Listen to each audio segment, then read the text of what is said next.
Is President Trump finally seeing eye to eye with the Europeans and Ukrainians? Is this the best hope for peace that we've seen in years?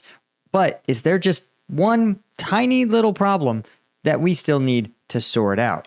I'm Paul, U.S. Army combat veteran. Let's talk about Trump's meeting with Zelensky and the Europeans. Now, before we talk about it real quick, hit subscribe. Also, if you want access to uncensored combat footage and analysis, that is over on combatfitnews.com, my premium site, where if you want to support me and the team doing this, you want to become a member. The link's down below. Now, this is Trump's summary of it. And what I want to point out is that this is more grammatically correct and much more coherent than anything I've seen. And I actually think this has probably been spell checked and grammar checked by someone, because you notice that he gets all of the spelling exactly correct of everyone's name. He actually gets their title, right? President, prime minister, chancellor, right? And president of the European Union, right? And so, and all the spelling is absolutely nailed. So someone definitely reviewed this. But what I think is the big takeaway from this is that it sounds like the Europeans and U.S. are now willing to discuss what they call a security guarantee for Ukraine, which essentially has the Europeans under the current framework. Europeans are the primary providers, and the U.S. provides some kind of second line capabilities. And I think this is very unusual for a bunch of reasons. The first of which is that up until this point, the Russians have said no troops from any NATO country would ever set foot in Ukraine. But what Trump says, hey, this is our best chance for peace. We're all seeing the same things. We all want to move towards a peaceful resolution of the war. And there's no doubt this is true. But what's more fascinating is, again, the Europeans seem to have built maybe a more complete profile of how to influence President Trump, because whatever they did seemed to have had a tremendous effect. The fact that every European prime minister or head of state went to the White House to be with Zelensky as a physical show to President Trump. Hey, these are all the major countries that find this to be important. And I want to just take an aside for a second, because I've seen a lot of commentary that describes support for Ukraine as being some kind of like neoconservative, neocon warmongering. And it's important to note that the U.S. wars in places like Iraq and Afghanistan, while they had some level of NATO support, they were never as endorsed as this has been. Especially the war in Iraq, which had almost no support from Europeans, was broadly criticized by most G7 nations. In contrast, almost every other major G7 nation has condemned the invasion. The only exceptions being China, who is actively supporting Russia and, Russia itself. And so I point this out because when people are like, oh, this is just another Iraq, this is just another warmongering. And that simply has not been the case at any point in all of this. And the fact that essentially every major European nation has sent their head of state to the White House to advocate on behalf of Ukraine should tell you just how they view this war, this defensive fight by Ukraine, as being vastly different from other like kind of neocon, like the wars never end, the bombs keep dropping type stuff. Okay. So, again, when you get the haters, make sure you can counter by reminding them that, the Europeans are notoriously not a militant people. But even Zelensky, after this meeting, called it a major step forward. Just to see this level of pivot in Trump and in lockstep with the Europeans is something that we have absolutely not seen. The tone, they said, was much warmer than the previous Oval Office meeting. There was actually, Trump went and called Putin and basically got him to agree to a trilateral meeting. So supposedly we are going to have Zelensky and Putin sit down for some kind of peace talks, and then a trilateral meeting with President Trump. And I think, right, even you have Kai Starmer calling these talks good and constructive with, quote, a real sense of unity between the European leaders that were there, President Trump and President Zelensky. Prime Minister of the UK highlighted the material outcomes, namely the coalition that will work with the U.S. for security guarantees. And there will be a bilateral agreement between Putin and Zelensky, and that followed by a trilateral meeting with Trump. Now,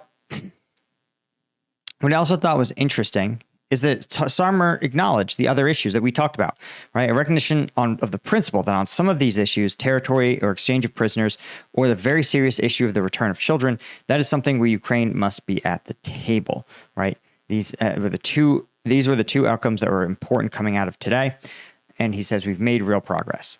And even Trump characterized the meeting as good. I mean, this is just not something, I continue to have my expectations subverted by this whole process. And what I am, again, everybody, the only people who aren't on board with this, and I think this is pretty important, is the road bump is Russia, right? Now, I want to take a look at some of the Russian state media. And you can see here that Russia is continuing to not frame any of this as being a meaningful step towards a peaceful resolution, right? You can see here, literally, the top article is, of course, Lavrov making very generic statements about the Alaska meeting with Trump, right? He just says there was a good atmosphere, a useful conversation for sure. The leader of the United States want to achieve a result that will be long-term, sustainable, reliable.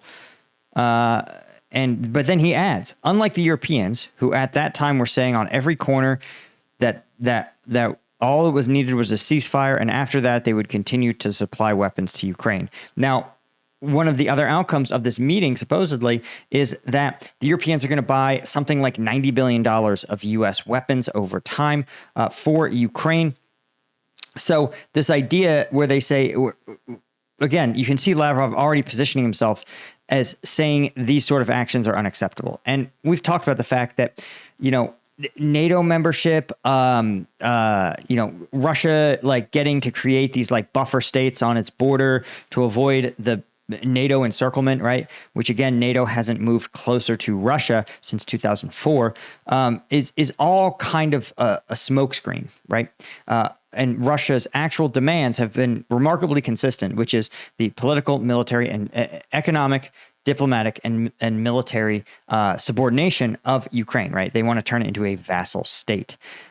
And we're seeing from this statement from Lavrov that there's no discussion of this progress, of Russia actually making this statement, right? Of Russia saying, yes, we would accept security guarantees. We would accept European troops. In fact, they're positioning themselves as being distinctly anti-Western Europe. You can see here's another article with Dmitry Medvedev. Again, this is the Russian state media, the official news outlet of the Russian government.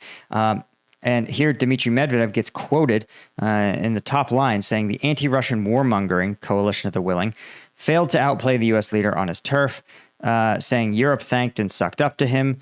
But there's Medvedev said the question of what tune Zelensky would play about guarantees and territories back home once he's put on his green military uniform. Again, it's all been very, very strange. And you can see that actually last night, this is again, Russian state media. Trump held meetings with Zelensky and EU leaders who arrived to support him. There was a one-on-one with Trump and Zelensky for an hour. And then the U.S. leader met with European leaders and Zelensky. The latter thanked Trump, and this time around, unlike previous visits, but then they say at the time, no specific statements were made, which is factually untrue. I just told you guys the very specific changes that the Europeans reached.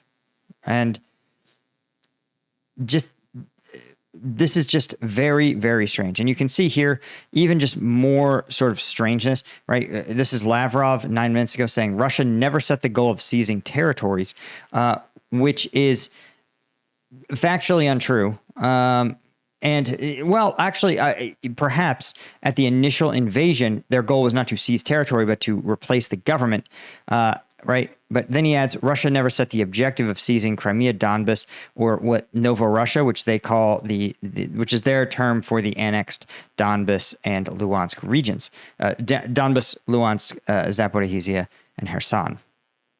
So again, he's like, we never spoke about seizing any territories, which is just factually incorrect. And neither Crimea nor Donbas nor Novorussia's territories have ever been our goal. This is also factually incorrect because those territories have all been legally integrated into the Russian Federation. He says our goal is to protect people, the Russian people that live on these lands for centuries, who discovered these lands, which doesn't make any sense, shed their blood for them both in Crimea and Donbas, founded cities, right? So he's basically reaching back through history and rewriting it and saying, actually, the people native to these regions, they're actually native to Russia, which doesn't make any sense. Right? And I'm just like the strangeness of the Russian statements, but really I think the takeaway is that the Russians, and here's, by the way, one more quote for you guys this is from the Russian Ministry of Foreign Affairs official Twitter account. According to their spokesperson, quote, Britain remains obsessed with escalating the Ukraine conflict. We call upon London to abandon its reckless geopolitical gambits and refrain from obstructing painstaking efforts by Russian and U.S. negotiators.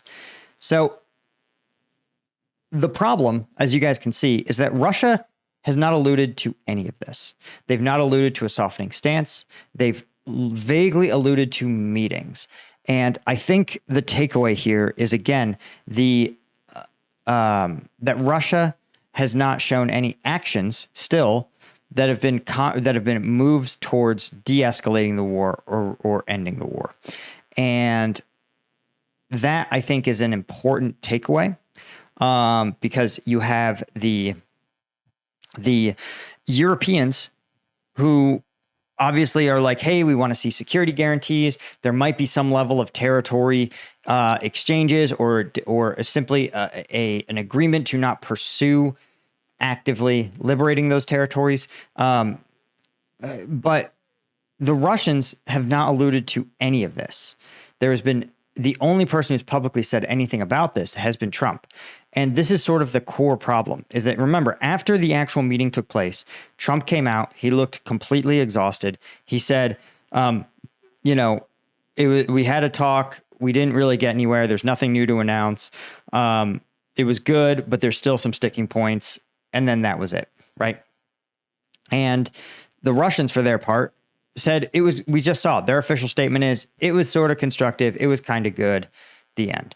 But that's what Trump has said after every phone call where no progress has been made. And so what happened is that he left that meeting and then suddenly he changed his tune. He said that Russia had made major concessions in that meeting. He said that Russia offered a bunch of things that they had never offered before, right? An acceptance of security guarantees for Ukraine, some kind of tit-for-tat territory exchange. But I think the key takeaway is that, well, in that meeting, remember, the only people who have said those things happened is 3 human beings on planet Earth, right? President Trump, Marco Rubio, Steve Witkoff. The Russians have not acknowledged that any of those things were discussed. They never have publicly acknowledged a change in stance in any way.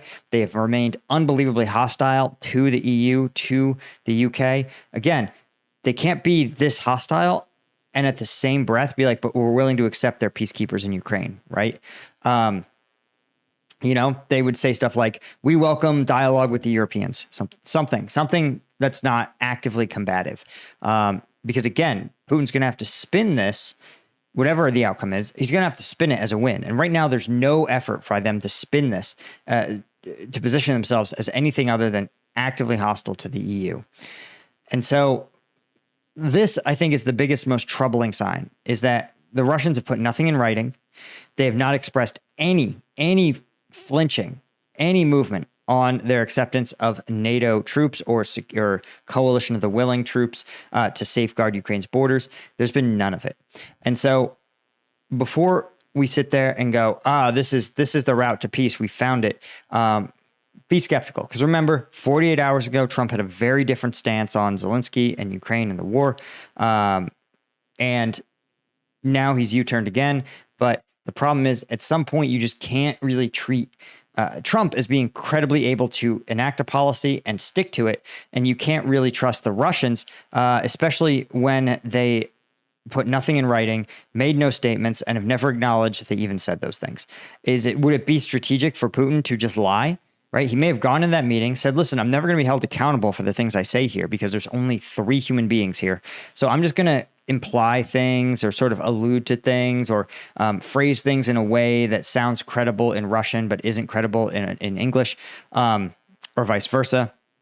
And then let Trump and Rubio and Witkoff leave. And once we're back in Russia, they can say whatever they want and think whatever they want happened. And then when finally we sit down with the Ukrainians, we're going to go, no, we actually don't want any foreign troops. No foreign troops in Ukraine. That's always been our stance. That's never not been our stance. You're confused. You don't understand. So I think that's what we're going to see. I don't know what else to tell you, right? The Russians generally, when they change stances or when they're open to something, they're going to signal it in some kind of public way, and they're not. So anyway, thanks again, guys. Hit the subscribe button. See ya.